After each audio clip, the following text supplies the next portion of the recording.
नमस्कार, मी सुवर्ण. दुपारचे 2 वाजलेत. काही महत्त्वाच्या घडामोडी या बुलेटिनमध्ये आपण बघणार आहोत आणि सुरुवातच एका मोठ्या बातमीने करतोय. आंतरराष्ट्रीय दहशतवादी संघटना ISISनं पुन्हा एकदा आपल्या निशाणा भारताच्या दिशेने वळवल्याचं समोर येत आहे. भारतात ISISचा दहशतवादी हल्ल्याचा कट उधळण्यात यश आलंय. रशिया मार्गे भारतात सुसाईड हल्ल्याचा प्लान करणाऱ्या एका दहशतवाद्याला रशियामध्ये अटक करण्यात आलेली आहे. या ISISच्या सुसाईड बॉम्बरच्या निशाण्यावर भाजपचा एक वरिष्ठ नेता होता असं कळतंय. रशियाकडून तसं सांगण्यात आलंय. पकडलेला हा दहशतवादी मध्य आशियातला आहे. तुर्कीत असताना तो ISISच्या संपर्कात आला होता आणि त्यानंतर ISISच्या माध्यमातून या दहशतवाद्यानं भारतात भाजप नेत्यावर सुसाईड बॉम्बचा प्लान आखल्याचं सांगण्यात येत आहे. आंतरराष्ट्रीय घडामोडींचे अभ्यासक शैलेंद्र देवळाणकर सर आपल्या सोबत आहेत. शैलेंद्र सर, ही एक महत्त्वाची बातमी आहे. एका दहशतवाद्याला ताब्यात घेण्यात आलंय. सुसाईड बॉम्बर होता तो आणि भाजपचा वरिष्ठ नेता त्याच्या रडारवर होता.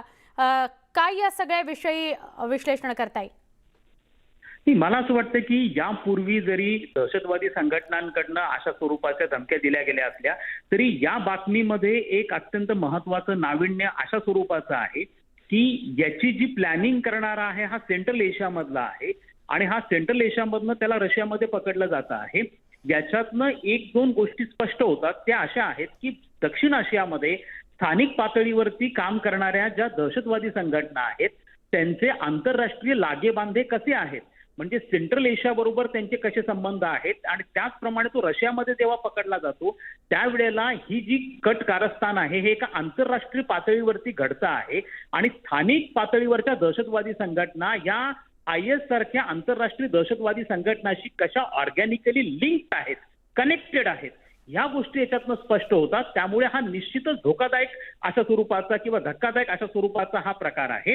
दुसरं असं आहे की सेंट्रल एशिया हा जो आहे सेंट्रल एशियामध्ये धार्मिक मूलतत्ववादाचा प्रसार अत्यंत जोमाने वाढतो आहे आणि ती रशियाची देखील एक प्रकारची डोकेदुखी आहे. त्यामुळे या बाबतीमध्ये रशियाला आणि भारताला येत्या काळामध्ये इंटेलिजन्स शेअरिंग करणं, त्याचप्रमाणे जर अशा प्रकारचे दहशतवादी पकडले गेले तर त्याचं रिपॅट्रिएशन करणं, जे भारतामध्ये परत पाठवलं जाणं, या सगळ्या बाबतींमध्ये प्रॉपर अंडरस्टँडिंग होणं किंवा गुप्तहेर माहिती शेअर करण्याच्या दृष्टिकोनातनं आणखीन कशा पद्धतीने येत्या काळामध्ये कॉपरेशन किंवा सहकार्य वाढवता येईल या दृष्टिकोनातनं प्रयत्न करणं गरजेचं आहे असं मला वाटतं. हो शैलेंद्र सर, आभार. आपण सविस्तर बोलात त्याविषयी. ISISचा भारताला धोका वाढलाय का याही अनुषंगाने विचार व्हावा लागेल आणि त्या संदर्भातलं नियोजन सुद्धा ठेवावं लागेल. बातमी बघणार आहोत न्यूज 18 लोकमतच्या दणक्याची. यवतमाळच्या विडूळ इथं महिलेची आरोग्य केंद्राच्या गेटवरच प्रसूती झाली. या प्रसूतीत बाळाचा मृत्यू झाला होता. यावेळी प्राथमिक आरोग्य केंद्रात एकही कर्मचारी किंवा अधिकारी नव्हता. ही बातमी न्यूज 18 लोकमतनं लावून धरलेली होती. या प्रकरणी चौकशी समिती नेमण्यात आली. आज अहवाल समोर आलाय. या प्रकरणात 2 कंत्राटी डॉक्टरांना सेवामुक्त करण्यात आलंय. त्यांच्या हलगर्जीपणामुळे त्यांना सेवामुक्त करण्यात आलाय. कंत्राटी आरोग्य सेविकेला सुद्धा सेवेतून मुक्त करण्यात आलाय. तर 4 जणांना निलंबित करण्यात आलंय. तालुका आरोग्य अधिकारी डॉक्टर मुनेश्वर यांना कारणे दाखवा नोटीस बजावण्यात आली आहे. त्यांची विभागीय चौकशी केली जाणार आहे. विडूळ प्राथमिक आरोग्य केंद्र प्रकरणामध्ये आरोग्य विभागाने ही कारवाई तातडीने केली. न्यूज 18 लोकमतनं या बातमीचा पाठपुरावा केलेला होता. अनेक प्रश्न या प्रकरणासंदर्भात ते उपस्थित केले होते. त्याचाच हा इम्पॅक्ट म्हणावा लागेल.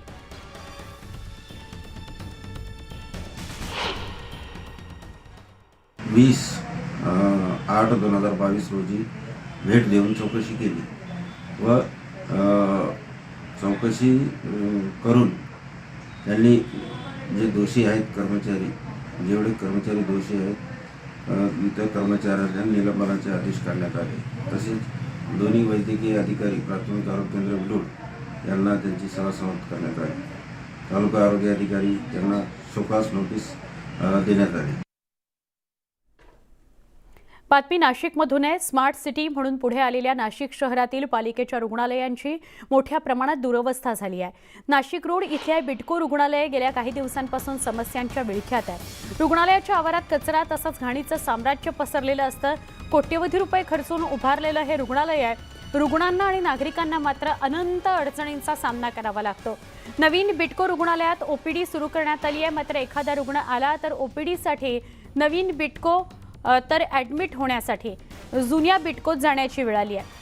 त्यामुळे मोठ्या प्रमाणात गोळ्या औषधांचा तुटवडा निर्माण झाला आहे, रुग्ण त्रस्त झालेले आहेत। बिटको रुग्णालयातील सोनोग्राफी मशीन विनावापर धुळखात पडू नये, गरोदर महिलांवर सोनोग्राफीसाठी म्हणजे त्यांना जर सोनोग्राफी करायची असेल तर त्यांना बाहेर जावं लागतं।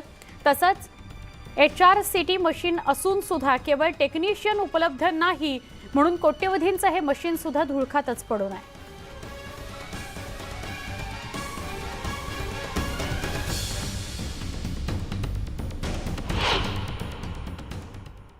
और मैं अपनी औरत को डिलीवरी के लिए यहाँ पे लाया तो सोनोग्राफी के लिए मुझे बाहर भेज रहे हैं। यहाँ पे सोनोग्राफी का मशीन होते हुए भी हमको बाहर भेजते हैं। हमारे पास पैसा नहीं है तो अभी बताओ हम कहाँ पे जाएं। ज़्यादा दर्द दुख रहा है, ऐसा समझ में आ रहा है कि भाई अभी होने वाला है, लेकिन फिर भी अभी बोलते हैं ये टेस्ट करो वो टेस्ट करो और बाहर भेजते हैं। जब पैसा नहीं तो अपन किधर जाएं। एक महत्त्वाची बातमी आहे, उद्या राज ठाकरे पत्रकार परिषद घेणार आहेत। राज ठाकरे कोणत्या विषयासंदर्भात बोलतात हे बघणं महत्त्वाचं आहे। ते पदाधिकाऱ्यांना सुद्धा मार्गदर्शन करणार आहेत। महत्त्वाची बातमी, राज ठाकरे पदाधिकाऱ्यांशी संवाद साधणार आहेत, ते पत्रकार परिषद घेणार आहेत असं सुद्धा कळतंय।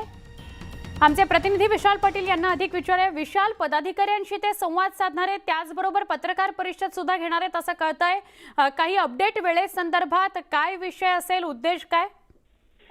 सुवर्णा, मनसेचं बैठकांचं सत्र जे आहे हे सुरू झालेलं आहे। आज मनसेच्या कार्यकारिणी पदाधिकाऱ्यांची बैठक जी आहे ही झालेली आहे आणि उद्या मुंबईतील महत्त्वाचे पदाधिकारी आहेत यांच्यासोबत मनसे अध्यक्ष राज ठाकरे यांची बैठक होणार आहे।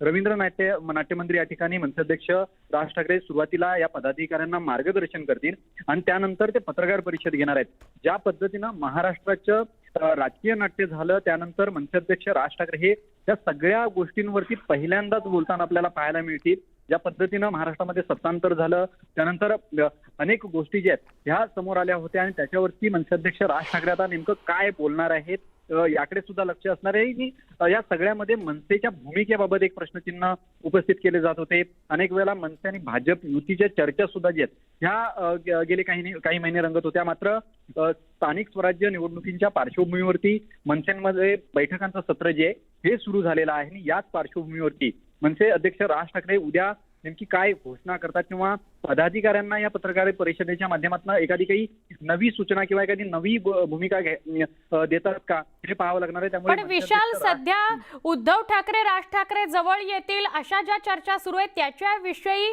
राज ठाकरे स्वतः काही संवाद साधू शकतात का, प्रतिक्रिया देऊ शकतात का? नक्कीच सुवर्ण, कारण का या बाबतीत ज्यावेळेला मनसेच्या नेत्यांना आम्ही प्रतिक्रिया विचारला त्यावेळेला मनसे नेत्यांकडनं स्पष्टपणे सांगण्यात आलं की या बाबतीत मनसे अध्यक्ष राज ठाकरे तुम्हाला उत्तर देतील आणि उद्याच्या पत्रकार परिषदेमध्ये याच्या बाबतीत ते खुलासाही करतील अशा पद्धतीनं मनसे नेत्यांनी प्रतिक्रिया ज्या आहेत ह्या दिलेल्या आहेत। त्यामुळे ज्या पद्धतीने उद्धव ठाकरे आणि राज ठाकरे एकत्र येणार का ही जी चर्चा आता पुन्हा एकदा नव्यानं रंगू लागली आहे। राज ठाकरे या सगळ्याविषयी काय बोलतात हे बघणं महत्त्वाचं आहे आणि उद्या कदाचित याविषयी स्पष्टता होईल। विशाल, आभार, आपण सविस्तर माहिती दिली त्याबद्दल। कोरोना मंकीपॉक्स नंतर भारतात एका नव्या आजाराचा प्रादुर्भाव बघायला मिळतोय। या आजाराची लागण झालेल्या मुलांना हातापायावर, चेहऱ्यावर लाल टोमॅटो सारखे फोड येत आहेत। त्यामुळे हा आजार टोमॅटो फ्लू असल्याचं समजतंय। केरळ आणि ओडिशातून टोमॅटो फ्लूच्या अनेक केसेस समोर आलेल्या आहेत। टोमॅटो फ्लूची पहिली केस केरळमधील कोल्लम इथं 6 मेला समोर आली। केरळमध्ये आतापर्यंत 82 मुलांना या रोगाचा प्रादुर्भाव झालाय। माहितीनुसार लागण झालेल्या सगळ्या मुलांचं वय हे 5 वर्षांपेक्षा कमी आहे। भारतात कोरोना आणि मंकीपॉक्स नंतर टोमॅटो फ्लू हा नवा आजार बघायला मिळतोय। 82 मुलांना आतापर्यंत वेगवेगळ्या ठिकाणी टोमॅटो फ्लू झालाय अशी माहिती समोर येतेय।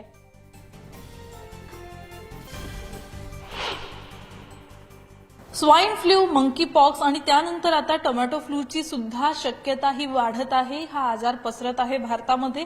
नेमका हा आजार काय आहे आणि याविषयीची सगळी माहिती आपण जेजेचे प्रमुख पल्लवी सापळे मॅडम यांच्याकडनं घेणार आहोत. मॅडम, खरं तर टोमॅटो फ्लू हा आता नव्यानं समोर आलेला आहे. भीतीचं वातावरण निर्माण झालंय, काय सांगा? नाही, त्याचं आजाराचं नावच इतकं गमतीशीर आहे की घाबरायचं फार कारण नाही हे लक्षात येईल. म्हणजे काही लोकांनी तर मला हे विचारले की टोमॅटोच्या आकाराचे फोड येतात का. म्हटलं नाही, टोमॅटो फारच मोठा असतो, पण जे शरीरावर फोड येतात टिपिकली हातावर पायावर ते लाल भडक असतात, अगदी टोमॅटोसारखं वाटत, म्हणून कुठेतरी त्याला टोमॅटो फ्लू नाव पडून गेले. आणि आपल्या भारतात मे महिन्यापासून असा आजार दिसतोय, केरळात जास्त करून दिसतोय आणि आता थोडा ओडिशामध्ये दिसायला लागलाय. आपल्या लोकांचा असा म्हणजे नेमकं त्याचं जे किटाणू आहे, जसं स्वाईन फ्लूसाठी H1N1 आहे, कोविडसाठी कोरोना होतं, तसं हे कुठेतरी हँड फूट माउथ डिसीज, जे मात्र आपल्या मुंबईत आणि महाराष्ट्रात बऱ्यापैकी दिसतंय, ज्याच्यात हातावर पायावर तोंडाजवळ आणि तोंडाच्या आत फोड येतात. तर आता आपल्याला तरी असं वाटतंय की हे टोमॅटो फ्लू हे हँड फूट माउथ डिसीजचाच एक भाग आहे. त्याचंच एक थोडं व्हेरियंट आहे ज्याच्यात जास्त लाल भडक फोड येतात. एक 7 ते 8 दिवस हे राहतं.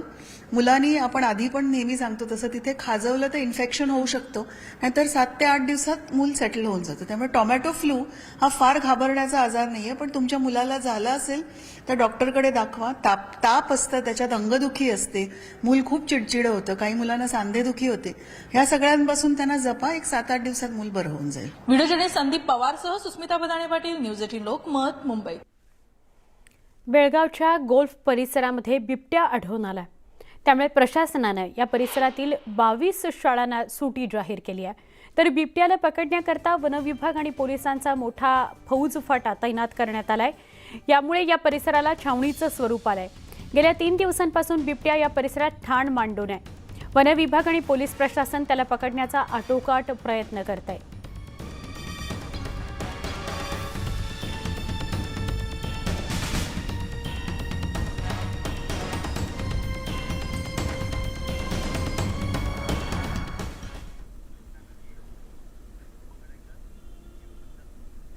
गडचिरोली जिल्ह्यात वडसा वनविभागातील फरी गावामध्ये सध्या वाघाची दहशत बघायला मिळते.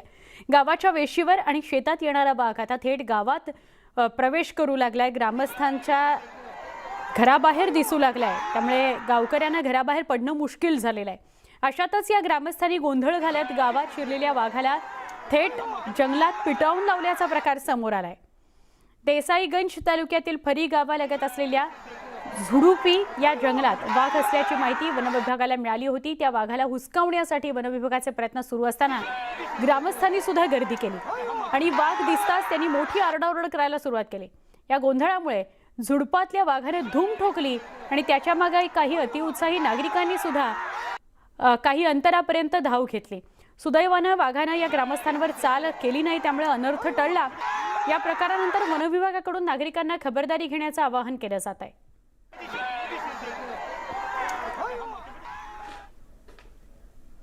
बातमी सोलापुरातून. सोलापुरामध्ये 2 मजुरांना कामाचे पैसे घेण्यासाठी बोलावण्यात आलं. त्यांचे हातपाय बांधून त्यांना अमानुषपणे मारहाण करण्यात आली. ही धक्कादायक घटना समोर येते आहे माढा तालुक्यातील भुताष्टे या गावातली. कामाचे पैसे घ्यायला या असं म्हणत 2 मजुरांना मुकादमानं मारहाण केलेली आहे. या मारहाणीमध्ये 2 मजुरांचे हात पाठीमागून बांधण्यात आले. त्यानंतर लाथाबुक्क्यांनी केस ओढून कानशिलात लगावत या दोन्ही मजुरांना मारहाण करण्यात आलेली आहे. शिवीगाळ करण्यात आलेली आहे. बेदम मारहाण या दोघांना झाली आहे. या प्रकरणी 4 जणांविरोधात अॅट्रॉसिटी, मारहाण आणि अपहरणाचा गुन्हा दाखल करण्यात आलाय.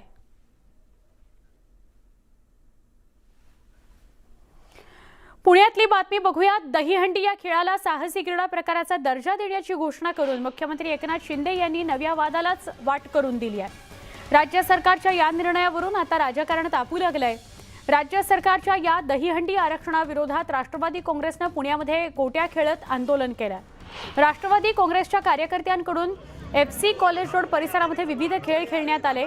या आंदोलनात पुणे शहरातील कार्यकारिणी आणि सगळ्या सेलचे पदाधिकारी उपस्थित होते. राष्ट्रवादी काँग्रेसच्या कार्यकर्त्यांकडून सापशिडी, गोट्या खेळणे, मंगळागौरीचे खेळ, डोंबारीचा खेळ करून सरकारविरोधात आंदोलन करण्यात आलं.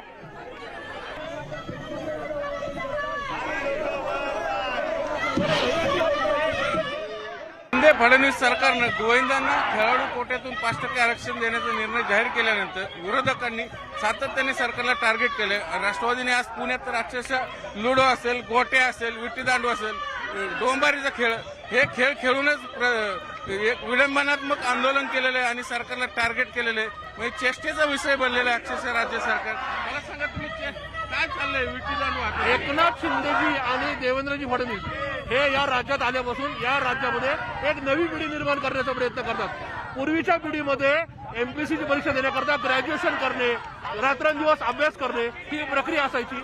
आता एकनाथजी शिंदे आणि देवेंद्रजी फडणवीस यांच्या म्हणण्यानुसार या ठिकाणी तुम्हाला शिक्षण घेण्याची गरज नाही, एमपीएससीचा अभ्यास करायची गरज नाही, तुम्हाला विट्टी दांडू खेळता आला, तुम्हाला मंगळागौरचा खेळ खेळता आला, तुम्हाला स्टार सिटीचा खेळ खेळता आला, गोटे खेळता आले, दहीहंडी फोडता आली की तुम्हाला कलेक्टर व्हायचं तुमचं स्वप्न पूर्ण होणार.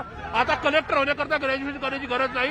एक अजब सरकार या राज्यामध्ये आलेलं आहे जे आता कुठल्याही खेळाला या ठिकाणी खेळाचा दर्जा देऊन त्यांचा रिझल्ट. दहीहंडी हे उत्सव आहे. दहीहंडी हा उत्सव आहे, तो हजारो वर्षापासून आहे, तो उत्सव कायम साजरा केला जावा.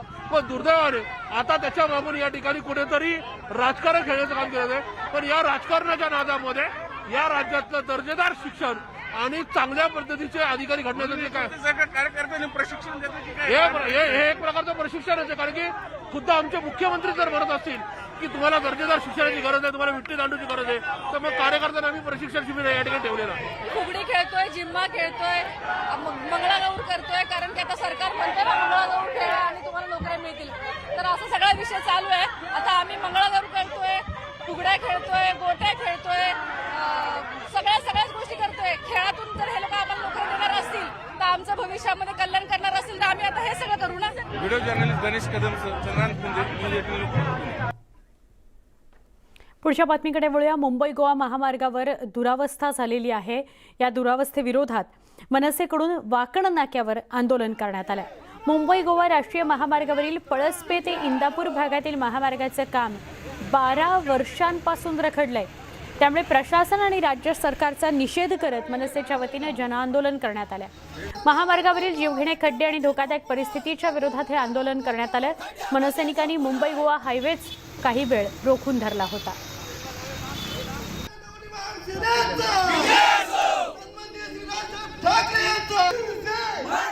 तेरा वर्षे भिजत गोंगडा ठेवला आहे. त्याचा आम्हाला येत्या 6 महिने वर्षामध्ये रिझल्ट असायला पाहिजे. आणि आता गणपतीचा जो प्रवास आहे कोकणामध्ये करणाऱ्या मंडळींचा तो सुखसोयीचा होईल एवढी अपेक्षा बाळगतो. त्यासाठी हे एवढं उतरवले आहे सर्व. जळगाव मध्य प्रदेश बऱ्हाणपूरला जोडणाऱ्या रस्त्याची ही दयनीय अवस्था झाली आहे. रस्त्यावर मोठमोठे खड्डे पडलेत. या खड्ड्यांमुळे वाहन चालकांना मनस्ताप सहन करावा लागतो. तर खड्ड्यांमुळे मोठ्या प्रमाणात अपघात होण्याचीही भीती आहे. सार्वजनिक बांधकाम विभाग दुर्लक्ष करत असल्याने ग्रामस्थांनी शेतातील माती टाकत तात्पुरत्या स्वरूपात खड्डे बुजवले.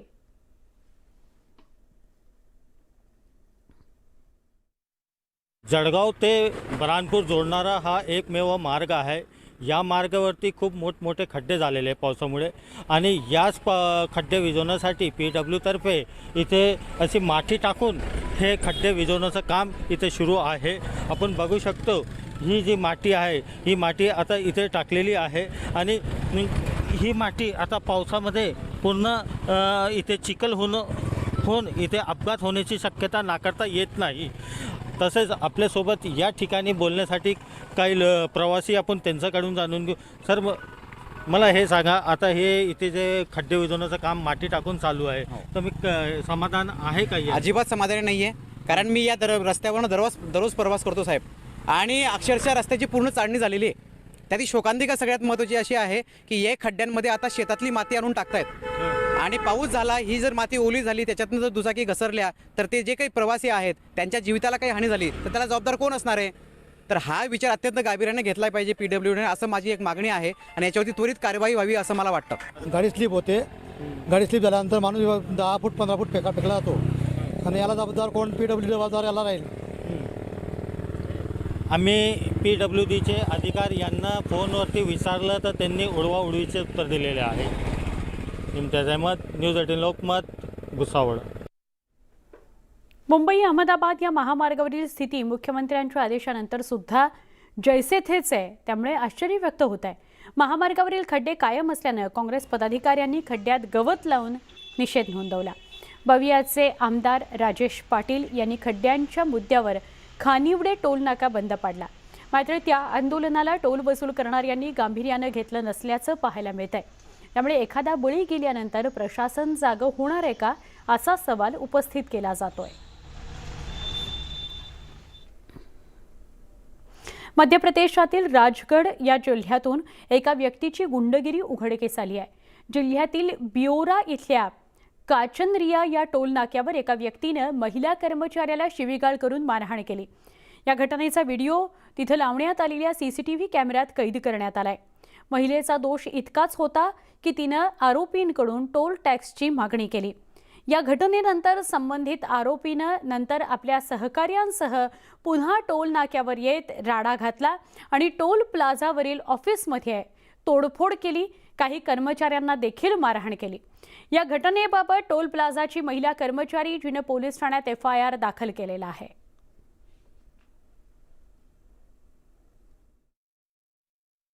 और वो लोग मेरे को मैंने बुलाया तो वो लोग है ना आए और वो कार से निकल के बाहर आ गया. सुपरवाइजर आए ना, इतने सुपरवाइजर ने बोला आप पहचानती नहीं हो क्या. मैंने बोला मैं नहीं पहचानती हूँ इनको. तो मैंने उनको निकालने लगी तो उन लोगों ने मुझे गाली दी और डराया धमकाया और फिर उसके बाद में ज़्यादा मारपीट भी हुई है. फिर उसने मेरे दी, मैंने भी उसके दिए. साताऱ्यामध्ये एका भोंदू बाबाने विवाहित महिलेवर बलात्कार केल्याची धक्कादायक घटना घडली आहे. जादू टोण्याच्या माध्यमातून कौटुंबिक अडचणी दूर करण्याच्या बहाण्यानं त्यानं महिलेवर अत्याचार केले.